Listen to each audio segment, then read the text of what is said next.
उफान पर है और गंगा, यमुना, घाघरा समेत तमाम नदियां उफान पर हैं, तो वहीं कई इलाकों में प्रशासनिक लापरवाही से जलभराव और बाढ़ जैसे हालात पैदा हो गए हैं। कुल मिलाकर प्रदेश के ज्यादातर हिस्सों में सिस्टम अस्त व्यस्त है। रिपोर्ट देखिए।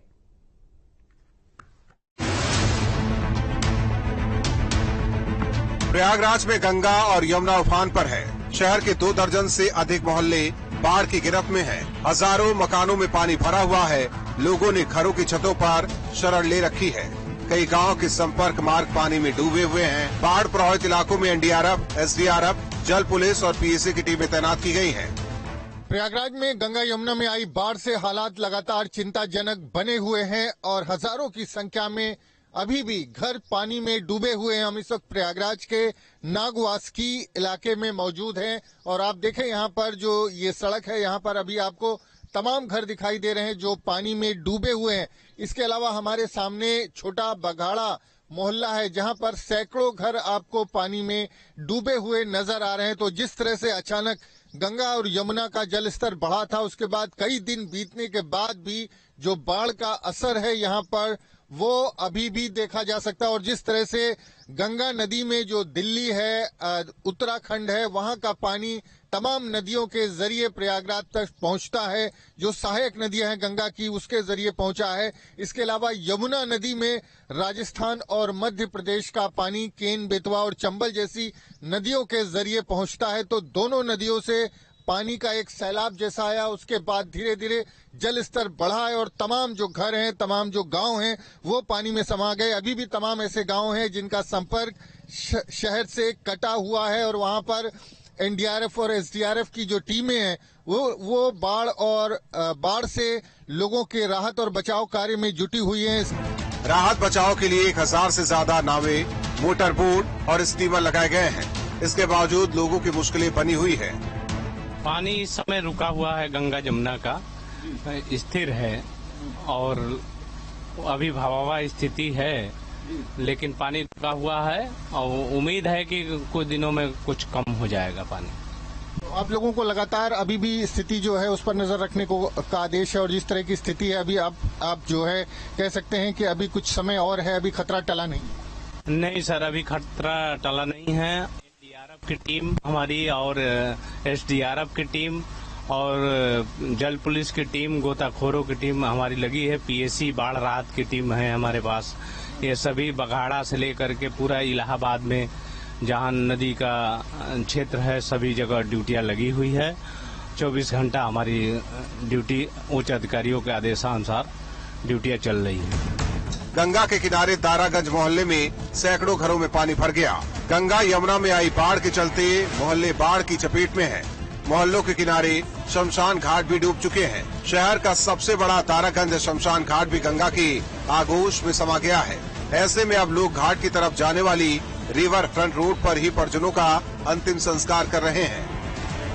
ये दारागंज के नीचे जो शमशान घाट था वो पानी भरने के चलते डूब चुका है और उसके बाद जो शमशान घाट है उसको ऊपर लाया गया। आप देखिए सड़कों पर चिताएं जल रही हैं, सड़कों पर अंतिम संस्कार किया जा रहा है क्योंकि जो तमाम जो दाह संस्कार जिन स्थलों पर होता था, जो घाट थे, शमशान घाट थे, वो पानी में डूब चुके हैं। तो ये स्थिति कई दिनों से बनी हुई है और जिस तरह से जो लोग यहाँ पर पहुंच रहे हैं, जिस मार्ग से लोग अंतिम संस्कार के लिए दारागंज घाट पर पहुंचते थे, वो मार्ग अब जो है वो अंतिम संस्कार का स्थल बन गया है, शमशान घाट बन गया है। क्योंकि जिस तरह से पानी आया है, पानी ने तेजी से तमाम घाटों को, लोगों को पीछे ढकेला है। तमाम जो पंडे हैं वो पीछे गए हैं, जो तमाम शमशान घाट हैं वो डूब चुके हैं। वहां पर जो अंतिम संस्कार की प्रक्रिया होती थी वो बंद हो चुकी है, जिसके बाद अस्थायी तौर पर यहाँ पर दारागंज में जो मार्ग है उसको शमशान घाट बनाया गया है, जहाँ पर शवों का अंतिम संस्कार करने का सिलसिला जारी है। कानपुर में लगातार बारिश की वजह से नदियों का जलस्तर तेजी से बढ़ रहा है। गंगा खतरे के निशान के करीब पहुंच गई है, तो वहीं पांडु नदी का जलस्तर भी काफी बढ़ गया है, जिसके चलते उसके किनारे बनी बस्तियों में पानी भर गया और लोग पलायन के लिए मजबूर हो गए हैं। कानपुर में बाढ़ से हालात बद से बदतर होते जा रहे हैं। पिछले 48 घंटों में हुई मूसलाधार बारिश से बाढ़ का पानी घरों में भी भर गया है। पांडु नदी के किनारे बसे हुए लगभग 200 घर बाढ़ की जद में आ गए हैं, जिससे यहाँ के लोग पलायन करने को मजबूर हो गए हैं। यहाँ पर प्रशासन की तरफ से भी थोड़ी व्यवस्थाएं की गई हैं। प्रशासन का कहना है कि उनको शेल्टर होम की व्यवस्था दी गई है, कि जहाँ पर इनको रुकने और खाने पीने की व्यवस्था भी दी गई है। लेकिन वहीं बस्ती वालों का कहना है कि हमें प्रशासन की तरफ से किसी तरीके की राहत नहीं मिल रही है। कुछ महिलाएं भी हैं, आइए उनसे बात करते हैं और जानने का प्रयास करते हैं कि वो किस तरीके से अपना दैनिक जीवन व्यतीत कर रही हैं और कैसे उनको दैनिक जीवन की वस्तुएं मिल रही हैं। क्या नाम है आपका? सीमा यादव। सीमा जी, क्या मतलब किस तरीके की समस्याओं का सामना करना पड़ता है? सर, यहाँ पानी बहुत ज्यादा आ जाता है, लोग यहाँ कोई सुनवाई नहीं होती है।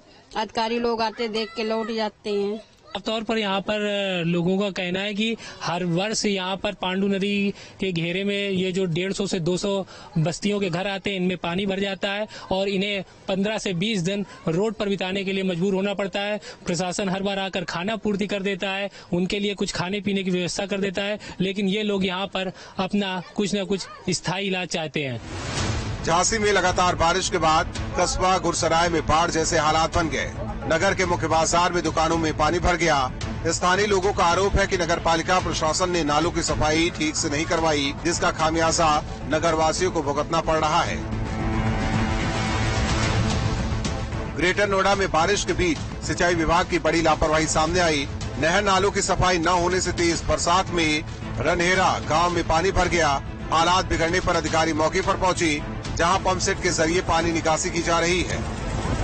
ग्रेटर नोएडा में लगातार तेज बरसात के बाद गांव में पानी भर गया। जहां जेवर एयरपोर्ट का जहां निर्माण कार्य चल रहा है, वहीं रनहेरा गांव में नालों की सफाई, नहर की सफाई न होने की वजह से गांव में ओवरफ्लो होने की वजह से गांव में पानी भर गया, जिसको लेकर लगातार ग्रामीणों की अर्थव्यवस्था जो पूरी तरह खराब हो चुकी है। जहां जिलाधिकारी भी मौके पर पहुंचे थे और जमकर अधिकारियों को फटकार लगाई थी। आपको बता दें, सिंचाई विभाग की इस मामले में बड़ी लापरवाही देखने को मिली है, जहां मानसून आने से पहले नाले और नहरों की सफाई न होने की वजह से गांव में पानी भर गया। हालांकि इसमें जिलाधिकारी ने साफ तौर पे सख्त किया है, जल्द से जल्द पानी निकाला जाए। अब गांव के पानी को निकालने के लिए प्राधिकरण और एसडीएम ने बड़े पंप सेट लगाए हैं।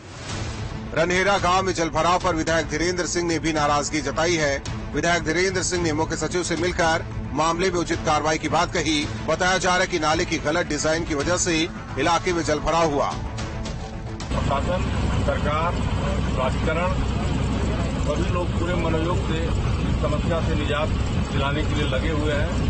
क्योंकि एक प्राकृतिक आपदा है, सभी लोगों को मिल बैठ के एक साथ इसमें लड़ाई लड़नी होगी, धैर्य के साथ साहस का मुकाबला करना होगा। और निश्चित तौर से इस जल निकासी के कारण हम आने वाले दिनों में रनहेरा ग्राम से प्रभावित लोग हैं उनको मुक्ति दिलाने में सफल होंगे। यानी कुल मिलाकर लगातार बारिश और बाढ़ ने पूरे प्रदेश में आम जनजीवन को प्रभावित किया है। प्रशासन की टीम राहत बचाव में जुटी है, पर आम लोगों की मुश्किलें कम होने का नाम नहीं ले रही। Team news state.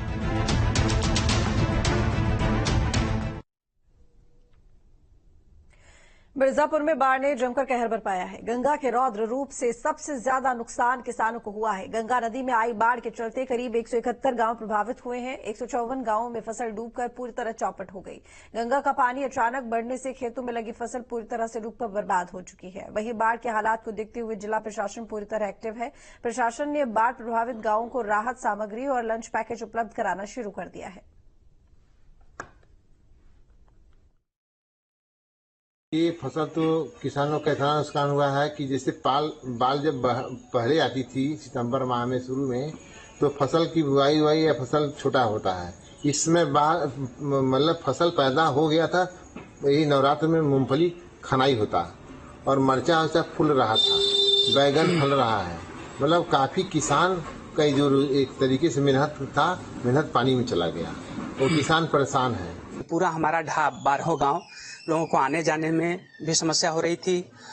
जो सबसे बड़ी समस्या थी वो किसानों की थी, जो कि फसल डूबने से किसानों को बहुत अधिक समस्या हो रही थी। आर्थिक रूप से बहुत समस्या होती है। लगभग हर 1 साल 2 साल पे बाढ़ आने से किसान बहुत पीछे चले जाते हैं। जो हमारे यहाँ फसल जहाँ पे जिन गाँवों में प्रभावित थी और आंशिक रूप से आबादी में कुछ परिवार हमारे प्रभावित थे।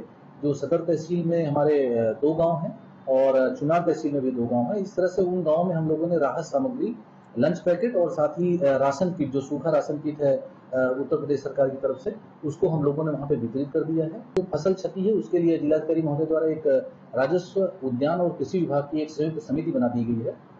वो जांच करके सर्वे रिपोर्ट अपना प्रस्तुत कर रही है, जिसके क्रम में हम लोग फसल का जो क्षति है उसका भी मुआवजा देने के लिए तैयारी कर रहे हैं।